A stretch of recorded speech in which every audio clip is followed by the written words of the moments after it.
தினம்தோறும் விளக்கேற்ற நல்ல எண்ணெய் இதயம் நல்லெண்ணெய்.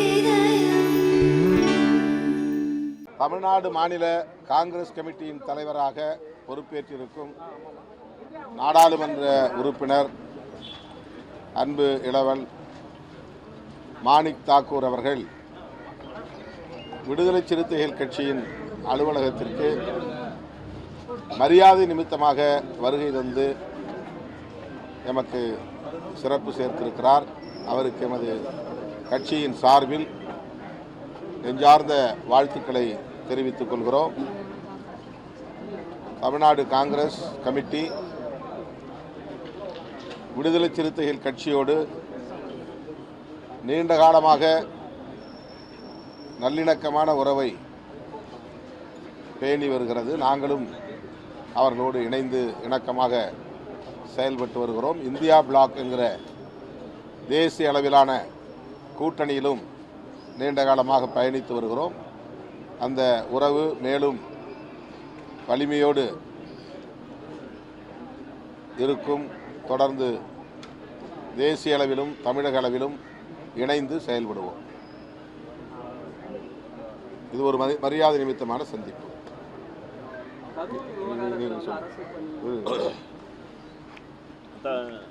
விடுதலை சிறுத்தைகளுடைய தலைவர், நாடாளுமன்றத்தினுடைய தமிழகத்தினுடைய அடையாளம் அருமைக்குரிய அண்ணன் திருமாவர்களை,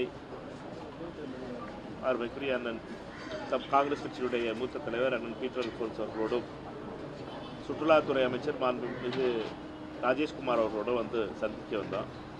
2 நாளைக்கு முன்னாடி அண்ணன்ட்ட நேரம் கேட்டு இன்றைக்கி வந்து சந்திக்க வந்தோம்.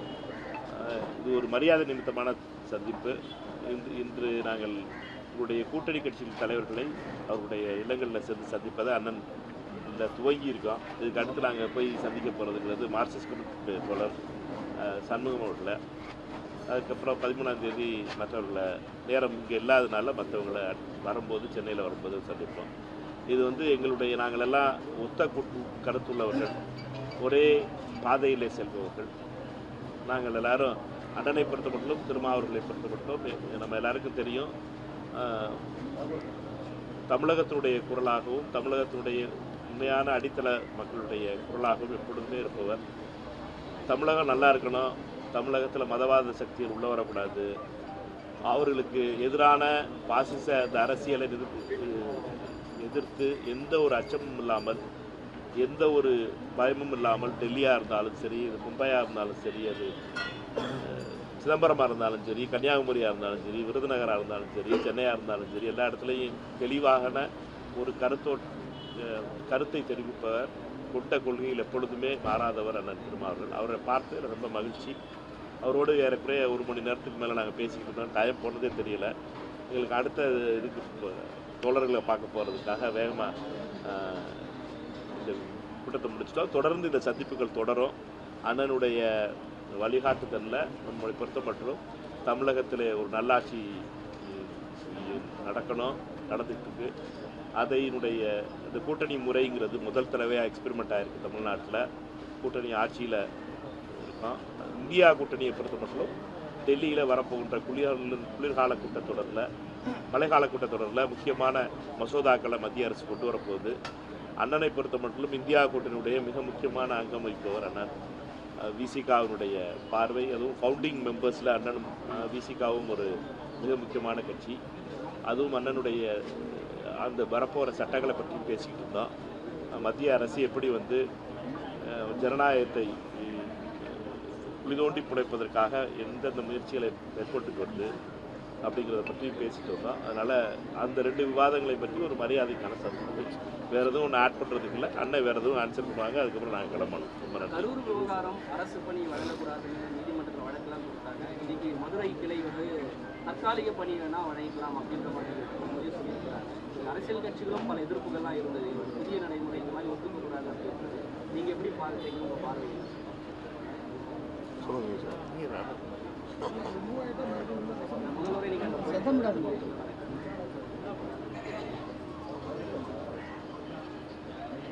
விபத்திலே பலியானாலும் சரி அல்லது வன்முறைகளில் யாராவது உயிரிழந்தாலும் சரி, அந்த குடும்பத்தினருக்கு இழப்பீடு வழங்குவதோடு அவர்களின் தலைமுறையினரை பாதுகாக்க அரசு பணி வழங்க வேண்டும் என்பதை ஒரு பொதுவான கோரிக்கையாக நாம் தொடர்ந்து வலியுறுத்தி வருகிறோம். ஒரு கட்சியினுடைய மாநாட்டில் அல்லது பொதுக்கூட்டங்களில் இதுபோல சிக்கி உயிரிழந்தவர்களுக்கு அரசு பணி தரலாமா என்கிற கேள்வியை இப்போது எழுப்பியிருக்கிறார்கள்.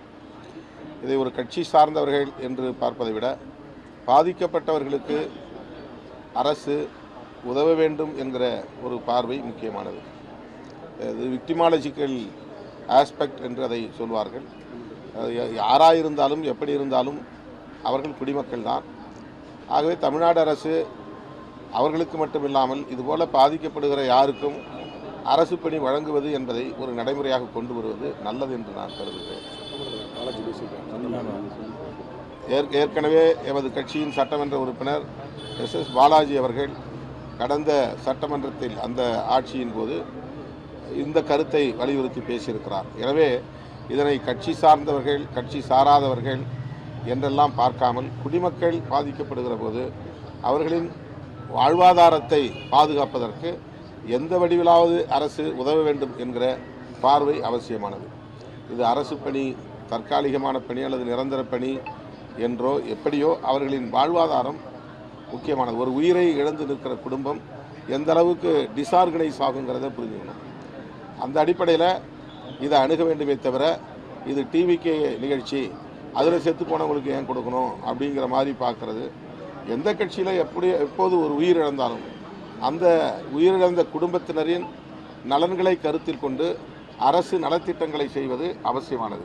அது அரசு வேலைவாய்ப்பாகவோ அல்லது வேறு வகையிலோ அந்த குடும்பத்தினரை பாதுகாக்க வேண்டும் என்பது ஒரு நல்ல அணுகுமுறை, நல்ல முடிவு என்று தான் நான் கருதுகிறேன்.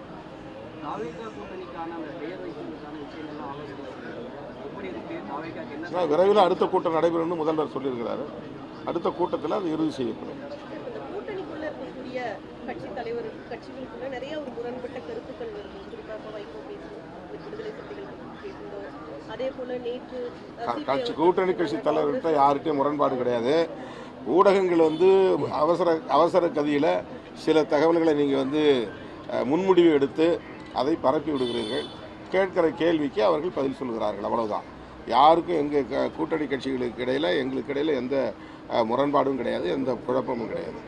நீங்கள் என்ன ஒரு ப்ரொபோசல் தாவேக அரசோட இணைந்து செயல்படுறதுக்கு? ஏன்னா காங்கிரஸ் தேசிய அரசியலில் மிக முக்கியமாக இருக்குது, தமிழ்நாட்டிலும் பல பங்களிப்பு, உங்களுடைய பங்களிப்பும் தமிழ்நாட்டில் பல போராட்டங்கள் இயக்கங்களில் இருக்குது. ஸோ தாவேக அரசோட இணைந்து செயல்படக்கூடிய அந்த குறைந்தபட்ச செயல் திட்டம் எதை நோக்கி நம்ம பயணிக்கணும், இதெல்லாம் இதற்கான ஒரு ப்ரொபோசல் என்ன ரெடி பண்ணிருக்கீங்க சார்? உங்களுடைய ரோல், ரெண்டு பேரோட கட்சியுடைய ரோல் உங்களுக்கு முக்கியமாக இருக்குங்க. தாவேகாவுக்கு ஆதரவு தெரிவித்தது உட்பட காங்கிரஸ் தலைமையிலான ஒரு அரசியல் இயக்கம் என்பது தேவை என்கிற அடிப்படையில் தான். இதுதான் ரொம்ப முக்கியமானது. அதாவது தேசிய அளவில் பாரதிய ஜனதாவை எதிர்கொள்வதற்கு காங்கிரஸ் கட்சியின் தலைமையிலான ஒரு அணியால் மட்டும்தான் முடியும். ஆகவே காங்கிரஸ் கட்சியின் தலைமையிலான அந்த அணி தமிழகத்திலும் வலிமை பெற வேண்டும், இதர மாநிலங்களிலும் வலிமை பெற வேண்டும். அந்த தேசிய பார்வையோடு தான் காங்கிரஸ் தாவேகாவை ஆதரிப்பது என்று முடிவெடுத்த நிலையில் இடதுசாரிகளும் இந்த முடிவை எடுக்க நேர்ந்தது, விடுதலை சிறுத்தைகளும் அந்த முடிவை எடுக்க நேர்ந்தது, இந்திய யூனியன் முஸ்லீம் லீக்கும் அந்த முடிவை எடுக்க நேர்ந்தது. இது திமுகவுக்கு எதிராக எடுக்கப்பட்ட நடவடிக்கை அல்ல, அல்லது திமுக கூட்டணியை பலவீனப்படுத்துவதற்காக எடுக்கப்பட்ட முடிவு அல்ல. தமிழகத்தில் குடியரசுத் தலைவர் ஆட்சி வருவதன் மூலம் பாஜக கொல்லைப்புற வழியாக இங்கே காலூன்ற முயற்சித்தது. அதற்கு இடம் கொடுக்கக்கூடாது என்று காங்கிரஸ் அதிவேகமாக முடிவெடுத்து காய்களை நகர்த்தியது. காங்கிரஸ் எடுத்த அந்த நிலைப்பாட்டை ஆதரிக்க வேண்டியது மதசார்பற்ற சக்திகளின் கடமை. அந்த உணர்வின் அடிப்படையில் தான் என்னை அப்போது தொடர்பு கொண்ட தேசிய காங்கிரஸ் கட்சியின் தேசிய தலைவர் கார்கி அவர்களுக்கு நான் உறுதி கொடுத்தேன். என்ன சொன்னேன் என்றால், காங்கிரஸ் என்ன முடிவெடுக்கிறதோ அந்த முடிவை ஒட்டித்தான் நாங்களும் முடிவெடுப்போம். எங்கள் உயர்நிலைக்குழு கூட்டம் நடைபெற்று கொண்டிருக்கிறது, இடதுசாரிகளும் அதே முடிவை எடுத்திருக்கிறார்கள், எனவே எங்கள் ஆதரவை நாங்கள் தாவேகாவுக்கு தருவோம் என்று சொன்னது இந்த அடிப்படையில் தான். இப்போதும் நான் சொல்லுகிறேன், நாங்கள் தமிழ்நாடு அளவில் மட்டுமே இதை சிந்திக்கவில்லை, அணுகவில்லை. தேசிய அளவில் பாரதிய ஜனதா நாளுக்கு நாள் வலிமை பெற்று வருகிறது, மாநில கட்சிகளை சீரழித்து வருகிறது, ஒவ்வொரு மாநிலத்திலும் எதிர்க்கட்சிகளை சிதறடித்து வருகிறது. காங்கிரஸை மட்டும் அது பலவீனப்படுத்தவில்லை, ஒவ்வொரு மாநில கட்சியையும் பலவீனப்படுத்துகிறது. தமிழ்நாட்டிலே திமுக அதிமுக இரண்டையும் காலி செய்யக்கூடிய முயற்சியில் பாஜக தொடர்ந்து ஈடுபட்டு வருகிறது. இது தேசிய அளவில் ஆரோக்கியமான அரசியல் இல்லை. ஆகவே பாஜகவை எதிர்கொள்வதற்கு அல்லது பாஜகவின் சதி அரசியலை முறியடிப்பதற்கு காங்கிரஸ் தலைமையிலான அரசியல் இயக்கம் என்பது தவிர்க்க முடியாத ஒரு தேவையாக மாறுகிறது. அந்த அடிப்படையில் தான் நாங்கள் இப்போதும் முடிவெடுத்திருக்கிறோம், இணைந்து நிற்கிறோம், இணைந்து இயங்குவோம். தமிழக வெற்றி கழக கூட்டணியில் இருக்கீங்க, கூட்டணி கட்சிகள் தலைவர்களையும் பாஜகவுக்கு எதிராகவோ இல்லை கர்நாடகாவில் மேகதாடு விஷயம் அத்தனைக்கும் காங்கிரஸ் குரல் கொடுத்துருக்காங்க, நீங்கள் குரல் கொடுக்குறீங்க. ஏன் முதலமைச்சர் இது வரைக்கும் பேசலை அப்படின்னு ஒரு குரல் இருக்கு. அமைச்சர்கள் பேசுறாங்க. முதலமைச்சர் யாரும் நீங்கள் பேசக்கூடாதுன்னு எங்களுக்கு சொல்லலை அப்படின்னா எங்கள் கருத்தில் அவருக்கு உடன்பாடு இருக்குன்னு அர்த்தம். ஆனால் இது குறித்து முதலமைச்சர் பேசவே இல்லை இது வரைக்கும். அது நாங்கள் பேசுகிறோம்ல, இப்போ நாங்கள் பேசுகிறது அவர் அமைதியாக தானே இருக்கார், அதை அங்கீகரிக்கிறார்ல. அது இதுவரை நீங்கள் அப்படி எங்கள் கூட்டணியில் இருந்துக்கிட்டு நீங்கள் இதெல்லாம் பேசக்கூடாது அப்படின்னு அவர் முதலமைச்சர் சொல்லலை. காங்கிரஸ் ஒரு பக்கம் குரல் கொடுக்குது, நாங்கள் ஒரு பக்கம் குரல் கொடுக்குறோம், கம்யூனிஸ்ட் ஒரு பக்கம் குரல் கொடுக்குறாங்க. நாங்கள் குரல் கொடுக்குறதெல்லாம் அவர் முதலமைச்சர் அதை என்டார்ஸ் பண்ணுறாரு தான் அதை நீங்கள் புரிஞ்சுக்கணும். உங்களுடைய குரல் அப்படிங்கிறது முதலமைச்சருடைய குரல் அப்படின்னு நீங்கள் எடுத்துக்கலாம். இதெல்லாம் யூகம் பண்ண மாட்டாங்கிறீங்களா? வேற ஏதாவது யூகம் பண்ணுறீங்களா? இந்த மாதிரி யூகம் பண்ணி சொல்லுங்க செய்தியை. முதலமைச்சர் ஆமா, ஒவ்வொருத்தரும் தனிநபர் அணுகுமுறைன்னு இருக்குல்ல. அவர்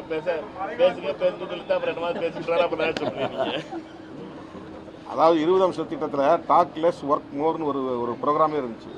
குறைவா பேசி அதிகமாக செயல்படுன்னு அதை பின்பற்றுகிறார் நம்முடைய முதலமைச்சர்.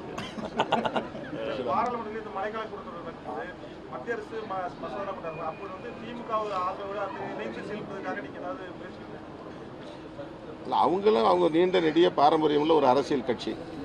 அவங்களுக்கு தெரியும் எந்த நேரத்தில் என்ன முடிவு எடுக்கணும், யாரு கூட நிற்கணும் அப்படின்னு. இப்போ ஒன்றும் அவங்க காங்கிரஸுக்கு எதிரான எந்த நிலைப்பாட்டையும் எடுத்த மாதிரி தெரியல.